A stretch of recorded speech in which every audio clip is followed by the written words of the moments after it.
ये बड़ा दिलचस्प है क्योंकि जब सम्राट चौधरी ने शपथ ली थी उस वक्त सभी ये चर्चा कर रहे थे। ये तो बहुत बड़ा दिन था, ये इतना बड़ा ऐतिहासिक दिन था जब बीजेपी का पहली बार मुख्यमंत्री बन रहा था बिहार में, और इसके बाद भी इतना छोटा कार्यक्रम।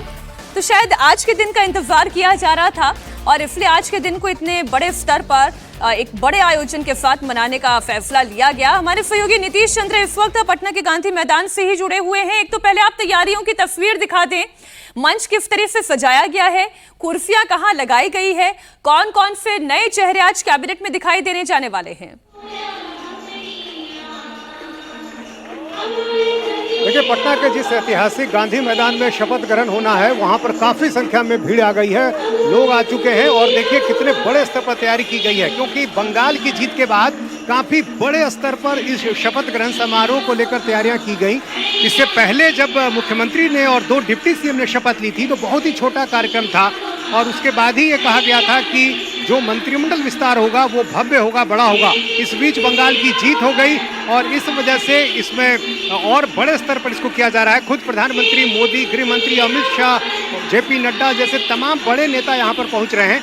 ये अलग अलग जो आपको स्टेज नजर आ रहा है, ठीक इधर सामने की तरफ जो मुख्य मंच है वहाँ पर शपथ ग्रहण समारोह होगा और वो मंत्री जिनको शपथ लेना है वो सभी मंत्री यहाँ पर पहुँच भी गए हैं और प्रधानमंत्री नरेंद्र मोदी का रोड शो होगा जब एयरपोर्ट से वो गांधी मैदान की तरफ आएंगे। रास्ते में अलग अलग जगह उनके स्वागत के लिए तैयारियां की गई हैं और यहाँ पर बाईं तरफ एक स्टेज पर सांस्कृतिक कार्यक्रम भी चल रहा है जिसमें बिहार की जो सांस्कृतिक झलक है उसको दिखाया जा रहा है। यहाँ पर LED स्क्रीन लगाए गए हैं ताकि जो पीछे भीड़ है उसको कोई दिक्कत ना हो।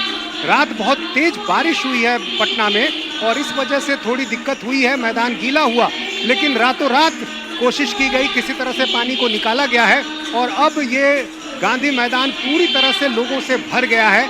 लोगों को इंतजार है इस बात का जब प्रधानमंत्री नरेंद्र मोदी यहाँ पर पहुँचेंगे उसके बाद शपथ ग्रहण का जो कार्यक्रम है वो यहाँ पर होगा।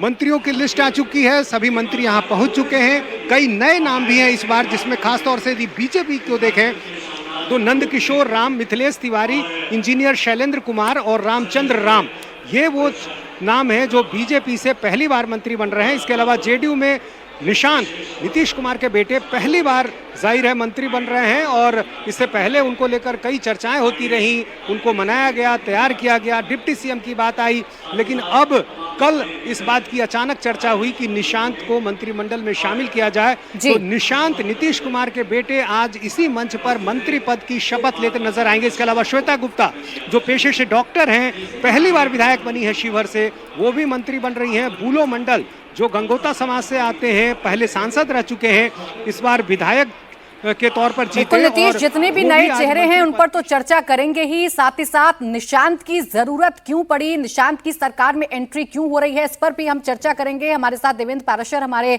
पॉलिटिकल एडिटर, इस वक्त स्टूडियो में मौजूद हैं और वरिष्ठ पत्रकार अजीत द्विवेदी जी भी हमारे साथ स्टूडियो में मौजूद हैं। देवेंद्र, सबसे पहले आज जो तस्वीर हम पटना से देख रहे हैं, बीजेपी इसे ऐतिहासिक तौर पर सेलिब्रेट कर रही है, एक बड़ा जश्न मनाया जा रहा है। क्या बंग की जीत का इंतजार किया जा रहा था और इसी मौके का इंतजार था कि आज जब हम बिहार में अपनी सरकार को सेलिब्रेट करेंगे तो इतने बड़े स्तर पर तैयारी होंगी, रोड शो भी होगा और इतने गणमान्य लोग भी मौजूद रहेंगे? अपराजी, ये जरूर था कि क्योंकि उस समय बीच इलेक्शन के दरमियान अगर इतना बड़ा कार्यक्रम आपको करना था तो उसमें न सिर्फ मंत्रिमंडल के चयन के लिए बड़े नेताओं को समय चाहिए था, माथापच्ची करनी थी। जैसा कि कल आपने देखा कि गृह मंत्री अमित शाह और बीजेपी के राष्ट्रीय अध्यक्ष नितिन नवीन जब वहाँ पे पहुंचे पटना में तो तकरीबन रात 12 बजे तक सूची पर बातचीत हुई है, मंथन हुआ है। उसके बाद नाम फाइनल करके 12:15 के आसपास से नेताओं को फोन जाना शुरू हुआ जिनको मंत्रिमंडल में शपथ लेना है आज। तो एक तो वो चीज़ थी। दूसरा, इतना बड़ा जब आप आयोजन करते हैं तो उसमें बहुत सारे नेताओं का फोर्स भी लगता है, वर्क फोर्स लगता है और बिहार के बहुत ज़्यादा नेता बंगाल में ऑलरेडी काम कर रहे थे पिछले 2-3 महीनों से, तो उन सारी चीज़ों को डिस्टर्ब करके उस समय करने की जरूरत नहीं थी। सत्ता परिवर्तन हो रहा था तो एक सामान्य तरीके से करके और तभी यह तय कर लिया गया था कि जब मंत्रिमंडल विस्तार होगा तो वो बहुत भव्य तरीके से होगा, जिसमें प्रधानमंत्री मोदी, गृह मंत्री अमित शाह और बीजेपी के तमाम जो बड़ी लीडरशिप है वो वहाँ पर मौजूद रहेगी, जो कि आज है।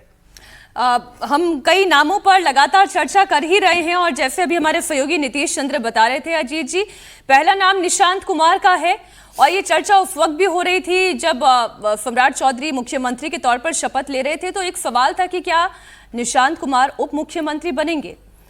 तब एक रिलेक्टेंसी थी, पर अब वो रिलेक्टेंसी जा रही है। बिल्कुल, उस समय भी बड़ी सबसे ज्यादा दिलचस्पी की बात यही थी कि जेडीयू की तरफ से निशांत को सरकार में लाया जा रहा है या नहीं लाया जा रहा है। उस समय दोनों तरफ से एक रिलेक्टेंस दिखा।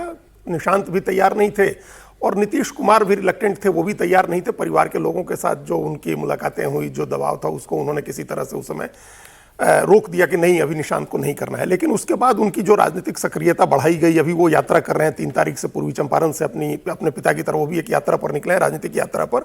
और इस बीच जो उनके इलाके की पॉलिटिक्स है ना, नालंदा की पॉलिटिक्स या उनकी जो जाति की पॉलिटिक्स है, वो पॉलिटिक्स उसमें बहुत खींचतान बढ़ गई, बहुत दबाव उनके नालंदा के तरफ से के लोगों के यहाँ से बना। उस दबाव में देखिए जेडीयू ने 2 डिप्टी सीएम बनाए, वो दोनों नीतीश कुमार की पार्टी के का जो कोर वोट आधार है उसको रिप्रेजेंट नहीं करते थे, विजय चौधरी हो चाहे विजेंद्र यादव हो। और इस दबाव में बाद में एक फैसला किया गया कि श्रवण कुमार को बनाया गया वहाँ विधायक दल का नेता। उसके बाद एक सवाल उठा था कि अगर श्रवण कुमार नालंदा से आते हैं, कुर्मी जाति से आते हैं, अगर उनका पावर सेंटर बन जाता है एक, तो फिर निशांत का क्या होगा? निशांत कैसे स्टैब्लिश होंगे पार्टी में? उन्होंने पार्टी के संगठन में भी कोई पद नहीं लिया है। तो ये इस मंथन के बाद एक डिसीजन किया गया कि निशांत को सरकार में ले आया जाए। अभी वो मंत्री पद की शपथ लेंगे, जैसा नीतीश चंद्र बता रहे थे हम लोग से थोड़ी देर पहले। और जब विजेंद्र यादव छोड़ेंगे अपना पद, वो बता चुके हैं पहले ही कि हमको संन्यास लेना है राजनीति से। और उन्होंने कहा था कि जब नीतीश जी हट जाएंगे तो हमारी क्या जरूरत है, हम भी छोड़ देंगे। वो 80 साल के करीब उनकी उम्र भी है। तो जब वो हटेंगे तो वहां फिर निशांत कुमार को उप मुख्यमंत्री बना दिया जाएगा। विजय चौधरी को बनाए रखने की अभी निशांत कुमार देवेंद्र क्यों इतने जरूरी हैं जेडीयू के लिए? जेडीयू के सर्वाइवल के लिए ज़रूरी है, क्योंकि नीतीश कुमार अगर अब बिहार में उस रूप में एक्टिव पॉलिटिक्स में नहीं रहेंगे, भले ही जेडीयू के लोग ये दावा कर रहे हैं कि बिहार की सरकार नीतीश कुमार के दिशा निर्देशन में ही चलेगी, लेकिन जो फैक्चुअल और प्रैक्टिकल सिचुएशन को अगर आप देखें तो उसमें ये समझ में आएगा कि वो स्थिति नहीं रहने वाली है।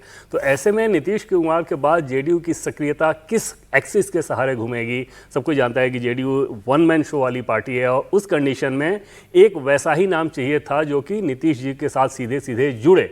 बाकी जितने नेताओं को अगर आप देखें उनमें से कोई भी ऐसा नहीं है कि जो कि जेडीयू का एक्सिस बन सके, जिसके सहारे न सिर्फ पार्टी बल्कि वोट जो है वो उसके सहारे घूम सके। और उस लिहाज से निशांत कुमार जो कि नीतीश कुमार के पुत्र हैं, तो ऑलरेडी उनके पास एक एडवांटेज है।